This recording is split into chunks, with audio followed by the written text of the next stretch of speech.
नमस्कार दोस्तों, स्वागत है आपका हमारे daily Chhattisgarh current affair series में। आज हम 4 दिसंबर के करंट अफेयर्स के बारे में चर्चा करेंगे। वीडियो की पीडीएफ प्राप्त करने के लिए आप हमारे टेलीग्राम से जुड़ सकते हैं। साथ ही साथ इसी तरह की करंट अफेयर की वीडियो देखने के लिए सब्सक्राइब करें हमारे इस यूट्यूब चैनल को। चलिए, पिछले वीडियो में हमने जो भी पढ़ा था उसका एक क्विक रिवीजन हम कर लेते हैं। रायपुर में जनजातीय जीवन शैली पर आधारित ट्राइबल म्यूजियम निर्माण कहाँ किया जा रहा है? रायपुर में किया जा रहा है। छत्तीसगढ़ के सबसे बड़े नालंदा परिसर का निर्माण कहाँ होगा? रायगढ़ में होगा। छत्तीसगढ़ राज्य गौ सेवा आयोग के अध्यक्ष किसे नियुक्त किया गया है? श्री विशेश्वर सिंह पटेल को किया गया है। मुख्यमंत्री श्री विष्णुदेव साय ने गौशालाओं को प्रति मवेशी दी जाने वाली अनुदान राशि 25 रुपए से बढ़ाकर कितने रुपए करने की घोषणा की है? 35 रुपए करने की घोषणा की है। किसने नवनिर्वाचित विधायक श्री सुनील सोनी को विधायक पद की शपथ दिलाई है? डॉक्टर रमन सिंह ने दिलाई है। और डॉक्टर रमन सिंह कौन है? छत्तीसगढ़ विधानसभा के अध्यक्ष हैं। ठीक है। छत्तीसगढ़ में तिलहनी फसलों के लिए बीज उत्पादन और वितरण अनुदान को प्रति क्विंटल 1000 रुपए से बढ़ाकर कितना किया गया है? 1500 रुपए किया गया है। छत्तीसगढ़ राज्य के शिल्पी कल्याण बोर्ड के अध्यक्ष कौन है? सुश्री मोना सेन है। पहल बहुमूल्य जीवन बचाने की इस पुस्तक के लेखिका कौन है? डॉक्टर प्रतिभा जैन शाह है। छत्तीसगढ़ में पद्मश्री सम्मान से विभूषित विभूतियों को दी जाने वाली सम्मान राशि को 5000 रुपए प्रति माह से बढ़ाकर कितने रुपए करने की घोषणा की गई है? 10,000 रुपए करने की घोषणा की गई है। दोस्तों, पिछले वीडियो का क्विज क्वेश्चन था कि छत्तीसगढ़ के नवीन राज्यपाल श्री रामेन डेका को किसने शपथ दिलाई है? श्री रमेश सिन्हा जी ने शपथ दिलाई है। ठीक है दोस्तों। कल की वीडियो में हमने बहुत सारे प्रश्न पढ़ लिए थे, तो ये आपके लिए ज्यादा तो नहीं हुआ ना कि एक दिन में इतने सारे हमने पढ़ लिए, क्योंकि ज्यादा पढ़ लेने से कभी कभी कुछ चीजें समझ में नहीं आती है। तो क्वेश्चन कम करें कि किसी दिन ज्यादा होता है तो उसको हम उसी दिन पे पढ़ें, ये आप मेरे को बताइएगा कमेंट बॉक्स में। उस हिसाब से आगे की वीडियो हम तैयार करेंगे। ठीक है। चलिए, आज के पहले प्रश्न की ओर चलते हैं। आज का पहला प्रश्न है, पीएम श्री योजना के तहत छत्तीसगढ़ में कितने अटल टिंकरिंग लैब तैयार किया जाएगा? 4 ऑप्शन यहाँ पे दिए गए हैं। इसका सही उत्तर है ऑप्शन डी, 368 लैब तैयार किया जाएगा। चलिए, इसके बारे में हम डिटेल में पढ़ लेते हैं। छत्तीसगढ़ राज्य के पीएम श्री स्कूल में अटल टिंकरिंग लैब शुरू किए जाएंगे। छत्तीसगढ़ में संचालित कुल 341 पीएम श्री स्कूल में अलग अलग चरणों में 148 हाई स्कूल और हायर सेकेंडरी स्कूल में लैब तैयार किया जाएगा। अभी 148 स्कूल में से 119 स्कूल की स्वीकृति अभी मिली है, बाकी 29 स्कूल को स्वीकृति पहले ही मिल चुकी है। गौरतलब है कि छत्तीसगढ़ राज्य में पीएम श्री योजना में 4 चरणों में स्कूलों का चयन हुआ है। पहले चरण में 211 स्कूलों का चयन हुआ था, वहीं दूसरे चरण में कोई भी स्कूल शामिल नहीं थे। साथ ही तीसरे चरण में 52 हायर सेकेंडरी स्कूल और चौथे चरण में 78 हायर सेकेंडरी स्कूलों का चयन हुआ था। अटल टिंकरिंग लैब शुरू करने की प्रक्रिया पर काम शुरू हो चुका है। छत्तीसगढ़ में अभी 368 व रायपुर में ही 41 अटल टिंकरिंग लैब बनाया जाएगा। हाल ही में सेंट्रल गवर्नमेंट ने अटल इनोवेशन मिशन के लिए 2750 करोड़ रुपए की मंजूरी दी है। तो ध्यान रखिएगा दोस्तों, जो भी छत्तीसगढ़ में जो पीएम श्री योजना चल रही है, ठीक है, इस योजना में जो भी स्कूल संचालित है उसमें अटल टिंकरिंग लैब बनाया जाएगा। ठीक है। और अभी छत्तीसगढ़ में कुल कितने पीएम श्री स्कूल संचालित है? 341 पीएम श्री स्कूल संचालित है। ठीक है। 341 में से 148 हाई स्कूल और हायर सेकेंडरी स्कूल जो है इसमें सम्मिलित है। तो 148 स्कूलों में जो है टिंकरिंग लैब बनाया जाएगा, जिसमें से 119 की स्वीकृति जो है अभी मिली है, बाकी जो 29 है उसकी स्वीकृति पहले ही मिल चुकी थी। ठीक है।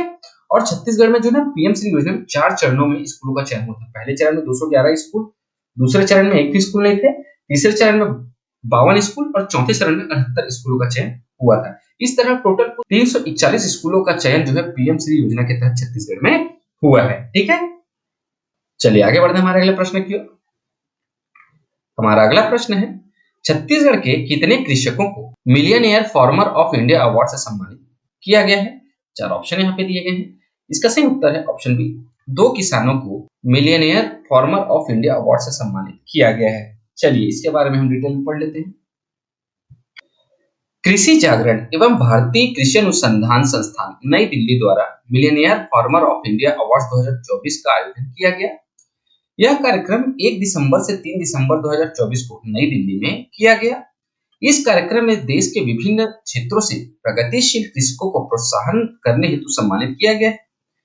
इस कार्यक्रम में कृषि विज्ञान केंद्र नारायणपुर के दो प्रगतिशील कृषक ग्राम बांगडोंगरी के श्री चैतुराम यादव एवं बेलगांव के श्री नीलकंठ नाग को millionaire farmer of India award 2024 से 3 दिसंबर को सम्मानित किया गया। श्री चैतुराम यादव खरीफ में धान के साथ देसी मुर्गी पालन करते थे, जो वर्तमान में खरीफ के साथ रबी सीजन में चना, मटर, मक्का के साथ साथ मछली पालन, गाय पालन, मुर्गी प्रजनन इकाई एवं केंचुआ खाद उत्पादन कर अपनी आय को बढ़ा रहे हैं। और श्री नीलकंठ नाग खरीफ में धान एवं रबी में कैप्सिकम एवं अन्य सब्जी के साथ मछली सह बतख एवं मुर्गी पालन कर अपनी आर्थिक स्थिति को सुदृढ़ कर रहे हैं।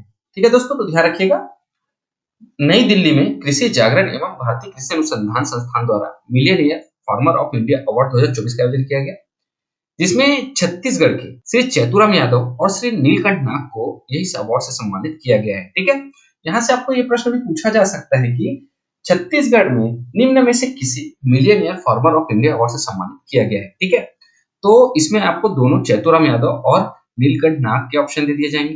ठीक है, तो आपको ध्यान में रखना है चैतुराम यादव, नीलकंठ नाग, ये दो नाम आपको ध्यान में रखने हैं। ठीक है, क्लियर है? इस प्रश्न में अगर कोई भी डाउट हो तो कमेंट्स करके आप हमसे पूछ सकते हैं। ठीक है, चलिए आगे बढ़ते हमारे अगले प्रश्न की ओर। हमारा अगला प्रश्न है, हाल ही में चर्चित तीरंदाज सुशीला नेताम किस जिले से संबंधित है? चार ऑप्शन यहाँ पे दिए गए हैं। इसका सही उत्तर है ऑप्शन सी, कोंडागांव जिले से संबंधित है। चलिए डिटेल में पढ़ते हैं। हाल ही में रायपुर के खेलो इंडिया कोदूराम वर्मा तीरंदाजी केंद्र में आयोजित 24वीं राज्य स्तरीय सीनियर तीरंदाजी प्रतियोगिता में उत्कृष्ट प्रदर्शन करते हुए सुशीला नेताम ने राष्ट्रीय स्तर की तीरंदाजी प्रतियोगिता के लिए अपनी जगह बनाई है। राष्ट्रीय तीरंदाजी प्रतियोगिता में कोंडागांव जिले की रहने वाली सुशीला नेताम का चयन हुआ है। यह प्रतियोगिता 15 दिसंबर से 20 दिसंबर के बीच जमशेदपुर, झारखंड में आयोजित की जाएगी। हमारा अगला प्रश्न है, सौर समाधान और मनोबस्तर ऐप को निम्न में से किसने लॉन्च किया है? चार ऑप्शन यहाँ पे दिए गए हैं। इसका सही उत्तर है ऑप्शन बी, श्री विष्णुदेव साई जी ने लॉन्च किया है।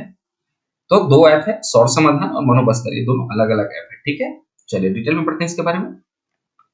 हाल ही में छत्तीसगढ़ के मुख्यमंत्री श्री विष्णुदेव साय ने सौर समाधान और मनोबस्तर ऐप लॉन्च किया है। सौर समाधान ऐप छत्तीसगढ़ राज्य ऊर्जा विकास प्राधिकरण क्रेडा द्वारा विकसित किया गया है। इसके माध्यम से क्रेडा द्वारा संचालित योजनाओं व राज्य में स्थापित सौर संयंत्र के बारे में शिकायत निराकरण के बारे में जानकारी प्राप्त किया जा सकता है। हाल ही में क्रेडा द्वारा आईआईटी भिलाई की इंक्यूबेटेड एजेंसी के सहयोग से अनुसंधान एवं विकास की दिशा में सोलर मोबाइल चार्जर पर कार्य किया जा रहा है। ध्यान रखिए दोस्तों, जो सौर समाधान ऐप है वो छत्तीसगढ़ क्रेडा विभाग से संबंधित है। ठीक है, क्रेडा ने इसको विकसित किया है। अब चलिए बस संगवारी ऐप के बारे में हम थोड़ा जान लेते हैं। तो छत्तीसगढ़ में बस यात्रियों को बस की समय सारणी और बस रूट की जानकारी घर बैठे मिल सकेगी। मुख्यमंत्री श्री विष्णुदेव साय ने सुशासन की अवधारणा पर अमल करते हुए यात्रियों की यात्रा सुगम और सरल बनाने के लिए बस संगवारी ऐप लॉन्च किया है। यह ऐप परिवहन विभाग द्वारा तैयार कराया गया है, जिसे गूगल प्ले स्टोर से डाउनलोड किया जा सकेगा। इस ऐप में वर्तमान में 5000 से अधिक बसों को शामिल किया गया है, जो विभिन्न रूट में संचालित है। जल्द ही अंतर्राज्यीय बसों के संचालन की जानकारी भी इस ऐप के माध्यम से मिल सकेगी। दोस्तों, आज के लिए आपका प्रश्न है कि छत्तीसगढ़ सरकार द्वारा मुख्यमंत्री नोनी सशक्तिकरण सहायता योजना के तहत कितने हजार रुपए की आर्थिक सहायता राशि दी जाती है? चार ऑप्शन यहाँ पे दिए गए हैं। इसका सही उत्तर आप हमें हमारे कमेंट बॉक्स में जरूर बताएं। आज की इस वीडियो में इतना ही दोस्तों। आशा करता हूँ आपको हमारी वीडियो पसंद आई होगी। अगर आपको हमारी वीडियो पसंद आती है तो लाइक करें, शेयर करें और हमारे चैनल को सब्सक्राइब करें। इस वीडियो को देखने के लिए आपको बहुत बहुत शुक्रिया। Thank you very much.